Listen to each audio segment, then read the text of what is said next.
আসসালামু আলাইকুম সুপ্রিয় দর্শক, চলে আসলাম আপনাদেরকে একটি ঘটনা দেখানোর জন্য।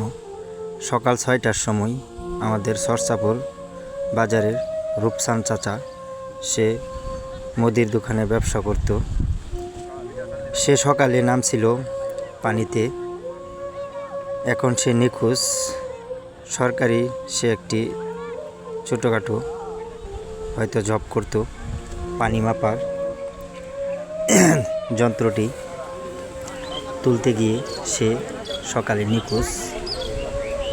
এখন ফায়ার সার্ভিসে সকাল থেকে খোঁজাখুঁজি করছে। ময়মনসিংহ থেকে অবশেষে ফায়ার সার্ভিস চলে আসছে, এখনও লাশটি খুঁজে পাওয়া হচ্ছে না। অনেক লোকজনের ভিড় দূর দূরান্ত থেকে দেখতে চলে আসছে। এই হলো ময়মনসিংহের ফায়ার সার্ভিস।